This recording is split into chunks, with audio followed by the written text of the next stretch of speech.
Next CM Gaurav Gogoi নিজ মুখে স্বীকাৰ ৰাজ্যিক বিজেপিৰ সভাপতি দিলীপ শইকীয়া। নমস্কাৰ সকলোকে, মোৰ নতুন ভিডিঅ'লৈ আপোনালোকক স্বাগতম জনাইছোঁ। আশা কৰোঁ আপোনালোক সকলোৱে ভালে আছে আৰু এই কথাখিনি শুনি খুব বেছি ভাল পাব। সেইদিনাখন এখন সভাত নিজ মুখে স্বীকাৰ কৰিলে দিলীপ শইকীয়া যে নেক্সট CM গৌৰৱ গগৈ হ'ব। আচলতে কি হৈছে, গৌৰৱ গগৈৰ জনপ্ৰিয়তা বা গৌৰৱ গগৈ যিহেতুকে প্ৰতিখন সভাত প্ৰতিখন মিটিঙত বা কিবা কিবি কামত যিকোনো মুহূৰ্ততে নহওক কিয় প্ৰত্যেক দিনাই সদায় কৈ আহিছে যে আমাৰ এখন যুঁজ হ'ব, এইবাৰ কি হ'ব, এখন যুঁজ হ'ব আৰু আমি যুঁজিম আৰু আমি জিকিম। এই কথাষাৰ সদায় কৈ আহিছে গৌৰৱ গগৈ। আৰু গৌৰৱ গগৈৰ যিটো জনপ্ৰিয়তা বহুত বেছি বাঢ়ি গৈছে, সেয়েহে শাসকীয় দলৰ ব্যক্তিসকলে বা শাসকীয় দলৰ নেতাসকলে সহ্য কৰিবলৈ পৰা নাই আৰু সহ্য কৰিব নোৱাৰাৰ কাৰণে কিছুমান কথা আমি তেওঁলোকৰ মুখেৰে শুনিবলৈ পাওঁ।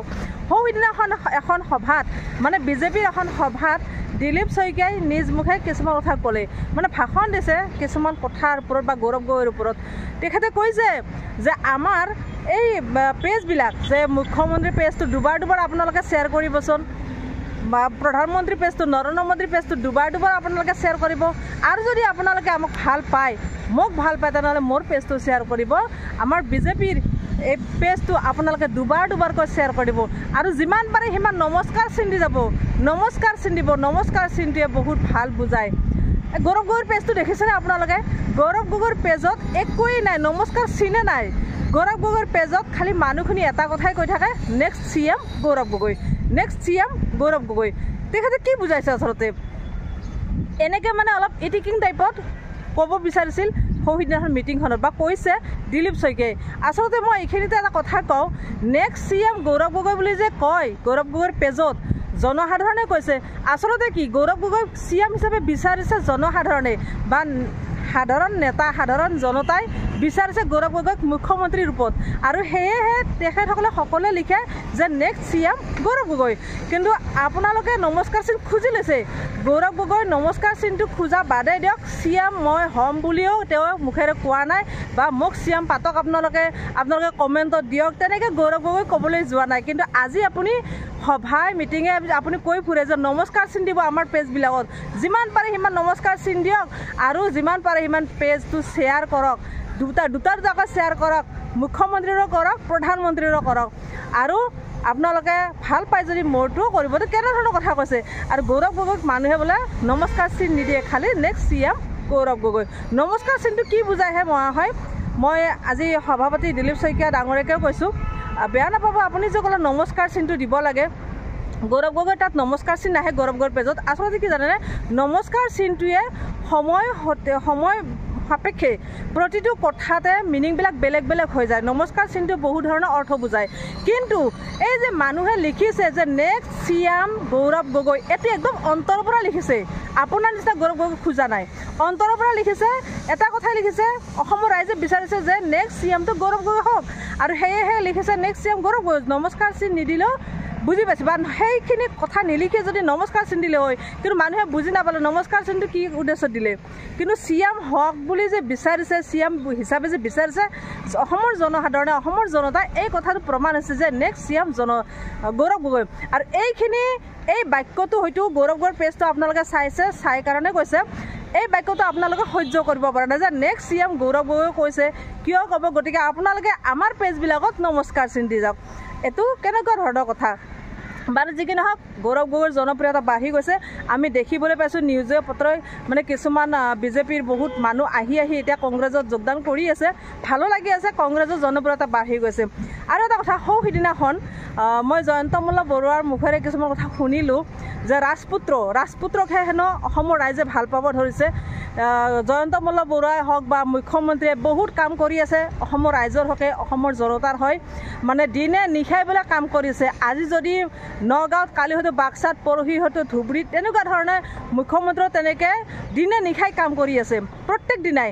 তাৰপিছতো অসমৰ জনসাধাৰণে তেওঁলোকক দেখা নাই, আৰু তেওঁলোকক কৈছে জয়ন্ত মল্ল বৰুৱাই যে আমাক স্বীকৃতি দিয়ক, আমাক প্ৰশংসা কৰিব নালাগে, ধন্যবাদ দিব নালাগে, আমাক অন্ততঃ স্বীকৃতি দিয়ক। অসমৰ ৰাইজে আমাক দেখি নাপায়, অসমৰ ৰাইজে খালি দেখিছে কি গৌৰৱ গগৈক।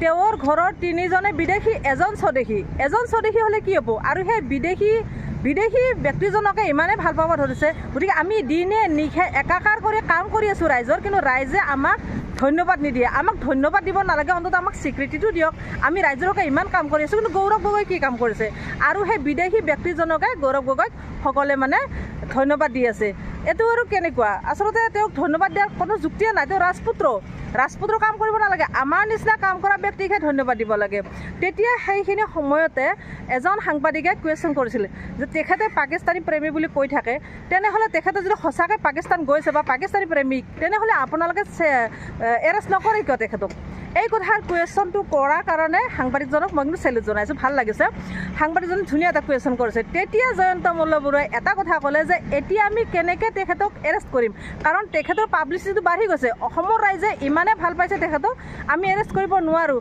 যদি অসমৰ ৰাইজে মানি লয় যিহেতুকে গৌৰৱ গগৈ নিজে কৈছে তেওঁ নিজে পাকিস্তান গৈছে তেখেতৰ তাতে গৈ আছে বা হেৰি কৰিছে নিজে স্বীকাৰ কৰিছে কৰাৰ পিছত অসমৰ ৰাইজে মানি নলয় যদি অসমৰ ৰাইজে আজি মানি লয় যে গৌৰৱ গগৈ পাকিস্তানী প্ৰেমী আপুনি যদি মানি লয় মানে সাংবাদিকজন কৈছে আপুনি যদি মানি লয় তেনেহ'লে আমি এতিয়াই এৰেষ্ট কৰিম কিন্তু কোনেও মানি লোৱা নাই মানি নল'লে আমি কেনেধৰণে এৰেষ্ট কৰিম কাৰণ তেখেতক জনসাধাৰণে ভাল পাই আছে ৰাজপুত্ৰ যে তেখেতক পাব্লিচিটি কৰাই আছে জনসাধাৰণে গতিকে আমি তেখেতক এৰেষ্ট কৰিব নোৱাৰোঁ এই কথাৰ কৈছে তাৰ মানে কি বুজাইছে আচলতে মই ভাবোঁ গৌৰৱ গগৈ কোনো পাকিস্তানী প্ৰেমী নহয়ে কাৰণ পাকিস্তানী প্ৰেমী হ'লে তেখেতে গৈছে 2013 চনতে 13 চনৰ পৰা ইমান বছৰ এনে গ'ল একো নাই বিজেপি চৰকাৰৰ আজি 10 বছৰ হ'ব ধৰিছে ইমান দিন খা খবৰ নাই ইলেকশ্যন আহিল গম পাইছে যে এইবাৰ মুখ্যমন্ত্ৰী হ'ব গৈছে গৌৰৱ গগৈ অসমৰ ৰাইজেও বিচাৰিছে আৰু গৌৰৱ গগৈৰ জনপ্ৰিয়তা বাঢ়ি গৈছে গতিকে এইবাৰ কি কৰিম জনপ্ৰিয়তা বাঢ়াৰ কাৰণে যাতে কমি যায় গৌৰৱ গগৈ পাকিস্তানী প্ৰেমী সজাই দিওঁ আৰু সেইটো কাৰণে সজাইছে যে নহওক পাকিস্তান গৈছে তেখেতে নিজে স্বীকাৰ কৰিছে